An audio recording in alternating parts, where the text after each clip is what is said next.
Madam OBC की क्या औकात क्या बिसात है उसके बोलने से। मैंने कहा ना आपको, रेडार मैपिंग आ चुकी है आज की डेट में। रेडार मैपिंग का मतलब होता है कि सर्जरी छोड़ो, अल्ट्रासाउंड से बता दिया जाएगा कि नीचे क्या चीज़ है, कितनी नीचे कब बनी है, कितनी पुरानी है, उसका क्या ढांचा है। तो ओबीसी के बोलने से क्या होगा। ओएसी तो एक नंबर के मास्टर है। हर वो मस्जिद तोड़ी जाएगी जो किसी आक्रांता ने यहाँ पर मंदिर तोड़ के बनाई है। धार्मिक वैमनस्य पैदा करने के, जहर उगलना, कट्टरवादी बयान देना, तुगलकी फरमान देना, उनके बारे में तो कितने शब्द बोले ना, कम पड़ जाएंगे ओएसी को। नमस्कार, मैं दीपाली गहलोत और आप देख रहे हैं यूआईपी न्यूज़। इस वक्त हम राजीव चौक पर मौजूद हैं और यहाँ हम लोगों से बात करेंगे ज्ञानवापी मस्जिद पर हाल ही में आए फैसले को लेकर गुस्साए ओबीसी के बयानों पर। ओबीसी ने किस तरीके से बयानबाजी की है। आज ओबीसी ने बोला है कि हम ज्ञानवापी मस्जिद नहीं देंगे। तो आइए चलिए हम लोगों से बात करते हैं कि उनकी इस पर राय क्या है। सर, गोविंद देव जी का जो अभी बयान आया था कल, उस पे ओबीसी जो है बार बार कह रही है कि मुस्लिमों को डराने की धमकी दी जा रही है, उन्हें धमकियां दी जा रही हैं, मुस्लिमों को हटाने के लिए किया जा रहा है। तो आपको ऐसा लगता है कि ओबीसी जो कह रहे हैं वो सही है?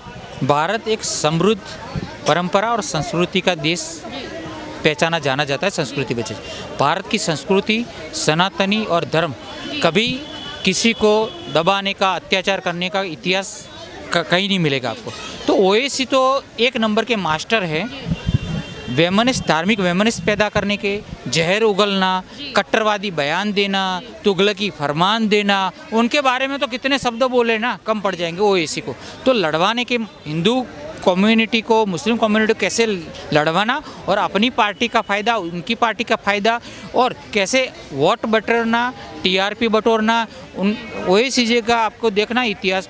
इलेक्शन होगा, जम्मू कश्मीर से कन्याकुमारी तक पहुंच जाएंगे, अपने कैंडिडेट बिठा देंगे, लेकिन वो डिपॉजिट भी जब्त हो जाती है। तो जहाँ ज्ञानवापी का मसला है, तो ओएसी जितना अपोज कर रहे हैं, इतना राम मंदिर का भी उन्होंने अगेंस्ट गए, तो उनका तो काम ही है शुरू से सिर्फ सनातनियों को अपनी कड़वी और जहरीली जुबान से सनातनियों को नीचा दिखाना, संस्कृति को ख़राब करना और ये दंगे वाला माहौल पैदा करना।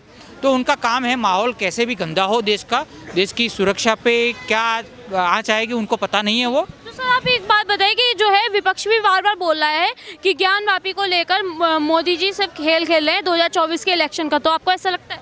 देखो, ये विपक्षियों ने तो राम को ही प्रतिनिधि बना दिया, किसी ने काल्पनिक बना दिया। राम के तो कितने कितने स्वरूप कर देंगे ये विपक्षियों वाले। विपक्षियों ने ही राम के स्वरूप बदले हैं। सिर्फ भाजपा और सनातनियों ही राम का स्वरूप एक ही रखा है। पहले भी एक था, आज भी एक है और एक रहेगा। देखो, 24 लोकसभा चुनाव में राजनीति का रंग और रूप दोनों बदलने वाले हैं। रंग भगवा और रूप भाजपा का। और विपक्षियों का, जैसे ये राम मंदिर प्राण प्रतिष्ठा का न्योता ठुकराया था ना, ऐसे 24 में जनता उनको ठुकराने वाली, उनको पता चल गया है। तो विपक्षियों के पास तो न चेहरा है, विपक्षियों की सियासत लोगों को समझ में नहीं आती, न उनके पास चेहरा है न दर्पण। उनका नारा है जीतेगा इंडिया। हाँ, जीतेगा इंडिया, आप जीतने वाले नहीं हो। राहुल गांधी जी ने भारत जोड़ो यात्रा शुरू की, भारत टूटा ही कहाँ था। मणिपुर से महाराष्ट्र तक की यात्रा की। उनके, मैं आपको 15 से 20 एमएलए, मतलब जो कांग्रेस के थे कद्दावर नेता, वो तो बीजेपी के साथ हाथ मिला लिया। तो पहले उनके पार्टी को तो एकजुट रखें। एएसआई की रिपोर्ट भी जो है फर्जी बताई जा रही है। बोला जा रहा है कि एएसआई की रिपोर्ट में जो है झोल झाल है। तो आपको क्या लगता है उसमें? देखो, ED, CBI, Central Intelligence Agency, रो, एनआईए, सारे विपक्षी है ना, वो तो बोलते हैं कि हम इनको मानते ही नहीं है केंद्रीय जांच एजेंसी, हम तो अपना ही मानेंगे। जैसे केजरीवाल बोलते हैं ना कि ईडी को कि क्वेश्चन मैं करूंगा, इंट्रोगेशन कैसे करना है, क्या आप ईडी को सिखाओगे इंट्रोगेशन कैसे करना है। तो विपक्षियों का तो यही हाल है। और विपक्षियों जैसे टाइम टू टाइम जाति प्रजाति लुप्त हो जाती है ना, ये 24 के बाद विपक्षी है ना धीरे धीरे लुप्त होते जाएंगे। आप मुझे ये बताएं, राम अयोध्या तो सिर्फ झांकी है, काशी मथुरा बाकी है, पर अब काशी भी आपको लग रहा है कि हमारे हित में आ जाएगा? बिल्कुल, काशी मथुरा आएगा। जैसे राम को इन्होंने बीजेपी का प्रत्याशी घोषित किया। राम बीजेपी के प्रत्याशी नहीं है, राम के बीजेपी के प्रत्याशी है। तो आप देखो, भारत के जो जनता है उन्होंने सियासतदान को सियासत करने के लिए बिठाया, लेकिन वो सियासतदान जो अपने सियासती ठीक नहीं कर पाए, कुछ ही चंद लोग ही याद रखे गए हैं राजनीति इतिहास में। Lal Bahadur Shastri ji, missile man of India, Atal ji, Modi ji क्यों रखे गए?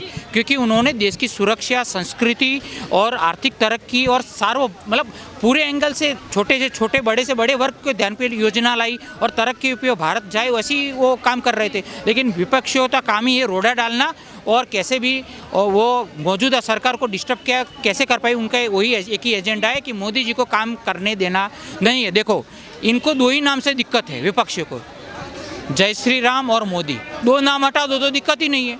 तो मैं बोलता हूँ ये दो नाम से बड़े नाम अच्छे ला दो, भारत की जनता उनको भी स्वीकारेगी। सर आपका इस पर क्या कहना है? देखिए ओवैसी जो है वो नव जिन्ना है, यानी नियो मोहम्मद अली जिन्ना है। वो अपने आप को मुस्लिम का मसीहा और मुस्लिम जितने भी भारत में हैं उनको अपना लीडर बताता है, ठीक है। और उसको पता है कि उसका फ़ायदा क्या है, उसको वोट्स मिलेंगे, वो चुनाव में बना रहेगा, उसका राजनीतिक अस्तित्व बना रहेगा, वो इसीलिए ऐसा करते हैं। और जहाँ तक बात रही पंथ निरपेक्षता की कि वो कह रहे हैं कि देश में सेकुलरिज्म ख़त्म होता जा रहा है, ये सब जैसे कि आप कह रहे हैं कि उन्होंने ऐसा बोला है। तो देखिए भारत में ना जब से ही मोहम्मद बिन कासिम आया, ठीक है, फर्स्ट मुस्लिम रूलर 712 में, उसके बाद 1200 के बाद 13th सेंचुरी में जब मोहम्मद गौरी आया और 2600 में यानी कि 1600 में जब बाबर आया, तब से ही जो है ना ये जो विचारधारा है, ये विचारधारा का जो जड़ है ना वो विध्वंस का ही रहता है। ये इतिहास भी गवाह है, वर्तमान भी गवाह है। जहाँ पर भी मुस्लिम पॉपुलेशन 50% से ज़्यादा होती है वहाँ पर इनको पंथ निरपेक्षता अच्छी नहीं लगती है, और जहाँ पर भी इनकी आबादी 50% या 40% से कम होती है इनको पंथ निरपेक्षता चाहिए। आज भी 56 to 57 कंट्री जो मुस्लिम की है वहाँ पर सेकुलरिज्म नहीं है, तो ये क्या है? तो फिर ये लोग मतलब जाहिर सी बात है ये लोग खुद रूल करना चाहते हैं। इस्लाम इज़ अ पॉलिटिकल आइडियोलॉजी, वो एक राजनीतिक सोच है, ठीक है, सत्ता काबिज करने की। तो आपको क्या लगता है ज्ञानवापी में जो पूजा पाठ चल रही है उसको बंद कराने की जो मुस्लिम तैयारियां कर रहे हैं, बार बार हाई कोर्ट में, सुप्रीम कोर्ट में याचिका लगा रहे हैं, तो वो है ना काम करेंगी? हर वो मस्जिद तोड़ी जाएगी जो किसी आक्रांता ने यहाँ पर मंदिर तोड़ के बनाई है। वो मेरा अपमान है, मेरे पूर्वजों का अपमान है, ठीक है। और पहली बात एक ये भी है कि भैया मुस्लिम्स भारत के एसोसिएट करके क्यों देखते हैं औरंगजेब से और बाबर से? उनसे उनका क्या निशान आता है? अगर आज ही वर्तमान में उनके परिवार में कोई बाहर से कोई बंदा आ जाए, उनके घर की दीवारें तोड़ दे, कुछ तोड़ दे, ऊपर अपनी बिल्डिंग बना ले, उनको बाहर निकाल दे, तो क्या उसको रहने देंगे क्या? नहीं ना। तो आप उससे एसोसिएट करते क्यों? आपकी पूजा पद्धति अलग है, कोई मना नहीं है। अरे आप नमाज पढ़ो, क्या दिक्कत? हमको कोई दिक्कत नहीं है भाई, पर जो ढांचा बनाया गया, मस्जिद भी नहीं, मस्जिद तो भाई अल्लाह की होती है ना। औरंगजेब की मस्जिद कौन सी होती है भाई साहब? बाबरी मस्जिद कौन सी होती है? तो ये मुस्लिम बस को समझना चाहिए, और मुस्लिम्स जो है अपने आप को इस तरह के प्रोपेगेंडा जो ओवैसी लोग करते हैं, जो इस तरह के लीडर्स करते हैं, उनमें नहीं फंसना चाहिए, और भारत की जो शांति और क्या कहते हैं ये सब समन्वय बना के रखना चाहिए। और जहाँ की बात रही ज्ञानवापी की, तो ज्ञानवापी का इतिहास ही यही है कि वो मंदिर जो है वहाँ पर मंदिर था, ठीक है, काशी विश्वनाथ मंदिर है, वो विक्रमादित्य ने 5वीं 4वीं शताब्दी में बनवाया था। उससे पहले स्कंद पुराण और शिव पुराण में उसका जिक्र आता है। उसके बाद औरंगजेब ने 1669 में उसको तोड़वाया था, और अहिल्याबाई होलकर जी ने उसके जो आज बगलाड़ा मंदिर है वो उन्होंने बनवाया, जो कॉरिडोर जो केंद्र सरकार ने जो कॉरिडोर बनवाया वो वहीं बनवाया। पर जो शिवलिंग, जो प्राचीन शिवलिंग है, वो जिसको वज़ूखाना लोग बोलते थे, जो कुल्ला उल्ला करते थे, इतनी घिनौनी बात है। और हिंदू सहिष्णु है तभी जो है आप देख रहे हैं कि हंगामा वैसा कुछ नहीं कर रहे। हम अभी लीगल जा रहे हैं, सारे हिंदू लीगल जा रहे हैं, पर ठीक है अब हमको लीगल के तरीके से सॉल्यूशंस मिल रहे हैं, ठीक है, हमको हमें पूजा करने का अधिकार मिल गया है, तो अच्छा है। तो इनको मानना चाहिए कि न्याय सबके साथ होना चाहिए। तो हमारे साथ जो अन्याय हुआ था, हिंदुओं के साथ जो अन्याय हुआ था, हम हमारे साथ वो न्याय की मांग कर रहे हैं, बस खत्म बात। सर आपको क्या लगता है ज्ञानवापी पे जो फैसला आया वो सही है? मैडम नाम है ज्ञानवापी, तो उससे समझ आती है कि ये किसने बनाया होगा। ये उसके बाद ASI की सर्वे था, और उसको अगर आप जनता नहीं मानती है ASI को, तो आजकल रेडियो मैपिंग होती है, रडार मैपिंग होती है, था पहले सर्जरी, अब तो ये अल्ट्रासाउंड है। मतलब ऊपर से ही जो है रडार मैपिंग से बता देंगे नीचे क्या चीज़ है, कितनी नीचे है और कब बनी है, उसका सब आ जाएगा। तो ये तो कोई सच्चाई है, कोई छुपा नहीं है, माननी पड़ेगा सबको। ओवैसी बार बार बोल रहा है कि ज्ञानवापी जो है वो हम नहीं लेने देंगे किसी भी कीमत पे, तो आपको क्या लगता है? मैडम ओबीसी की क्या औकात क्या भी साथ है उसके बोलने से? मैंने कहा ना आपको, रेडार मैपिंग आ चुकी है आज की डेट में। रेडार मैपिंग का मतलब होता है कि सर्जरी छोड़ो, अल्ट्रासाउंड से बता दिया जाएगा कि नीचे क्या चीज़ है, कितनी नीचे, कब बनी है, कितनी पुरानी है, उसका क्या ढांचा है। तो ओवैसी का बोलने से क्या होगा? आप ये सच्चाई पे आइए ना, आप धरातल पे आइए, आप जो चीज़ दिख रही है वो। वही मेरा भी कहना है कि प्रमाण को पक्ष की जो होते हैं वो होती नहीं है। वही मैं ये कह रही हूँ कि बार बार जो है ओबीसी इल्ज़ाम लगा रही है, मुस्लिम पक्ष इल्ज़ाम लगा रहा है कि नहीं हमें है ना हमारी मंदिर मतलब वहाँ मंदिर नहीं है, हमारी मस्जिद है, और वहीं जो जहाँ पे शिवलिंग मिली है वहाँ पे पूजा पाठ नहीं करने दी जा रही है। उस पर आप क्या कहें? मैडम 30,000 मंदिर है हिंदुस्तान में और सबके सब आएंगे, तुम जो मर्जी कर लो, कुछ नहीं करा जाएगा। आएंगे सब आएंगे। अभी तो शुरू हुआ है, अभी तो ये 24 में लोकसभा चुनाव आएंगे, दोबारा भाजपा आएगी, विद इन 2 ईयर्स ये बेचारे रोएंगे, अपने आप देंगे भैया ले लो, वापस ले लो ये। सर गोविंद देव गिर ने बोला है कि हमें 3 मंदिर दे दो बस, अयोध्या हमें मिल गई, काशी और मथुरा। तो आपको क्या लगता है ये 3 मंदिर लेकर हमें शांत बैठ जाना? ये मिल गई है, ठीक है ना, उसका डमरू भी बजाएंगे, मुरली बजाएंगे, जो बीच में आएगा उसकी भी बजाएंगे। आप बताएं ज्ञानवापी मस्जिद पर आप क्या बोलेंगे? देखिए, ज्ञानवापी मस्जिद पर जो फैसला आया है वो सही आया है, और वहाँ वास्तव में मंदिर था, इसके सबूत भी मिल चुके हैं। पहले समय में जब मुगल का शासन था उस समय लोगों ने क्या किया है कि मंदिर के बगल में मस्जिद बना दी है, जो मंदिर थे उन्होंने मस्जिद बनाई है। आप देखिए, हिंदुस्तान एक ऐसा देश है जहाँ मंदिर के लिए लड़ना पड़ रहा है। पाकिस्तान में किसी मस्जिद के लिए लड़ना पड़ा है क्या? बताइए, अब नहीं ना। इसलिए यदि बीजेपी गवर्नमेंट नहीं होती तो आप ये समझिए, ज्ञानवापी तो छोड़िए, जहाँ जहाँ अभी हिंदू मंदिर हैं वहाँ वहाँ मस्जिद होती और वो होंगी। तो आपको क्या लगता है जो ओबीसी बार बार बोल रहे हैं कि हम है ना मस्जिद नहीं हटाएंगे, मंदिर नहीं बनने देंगे, तो आपको लगता है ऐसा हो सकता है? गलत बोल रहे हैं। उनको ये कभी बोलते हैं भाई, कभी बोलते हैं कि भगवान सबका एक होता है, चाहे अल्लाह हो चाहे भगवान, सब एक होता है। अब फिर भाई मस्जिद मंदिर में भेद क्यों कर रहे हो भाई? तो आपको लगता है कि मंदिर में जो पूजा चल रही है वो चलती रहेगी? बिल्कुल चलती रहेगी, क्योंकि हिंदुस्तान हिंदू का देश है, पाकिस्तानी को तो है नहीं, मुस्लिम का तो है नहीं, लेकिन यहाँ पे सबको रहने की अनुमति है।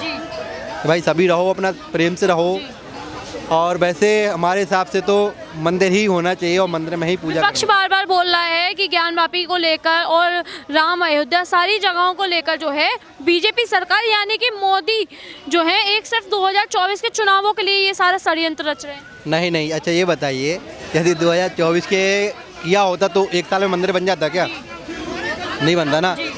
कब बाबरी मस्जिद को कब ढहाया था? मोदी जो तो थे नहीं उस समय, ऐसा तो है नहीं। विपक्ष के पास कोई मुद्दा है नहीं। विपक्ष क्या है, मुद्दे की राजनीति कर नहीं पा रही तो उल्टी सीधे तमाम बात बोले भाई ये मस्जिद तोड़वा रहे हैं, ऐसा कोई नहीं है। ये तो गलत है, गलत बोलना है मेरे हिसाब से। भाई यदि आपको राजनीति करनी हो तो विपक्ष अपना मुद्दा रखे, सदन में भी आप मुद्दा नहीं रख पाते हो। जिस समय आपको क्या काम करना है आप दूसरा काम करते हो वहाँ जाके, तो ये गलत है। ये तो विपक्ष कोई मुद्दा उठा नहीं पा रही अपना, ये है। जैसे कि आप लोगों ने देखा कि किस तरीके से ज्ञानवापी मस्जिद को लेकर यहाँ लोग कह रहे हैं कि ज्ञानवापी मस्जिद हमारा ही था, हम किसी भी कीमत पर उसे मंदिर ही बनाकर रहेंगे और हम अब इस बात से पीछे नहीं हटेंगे, ना ही हार मानेंगे।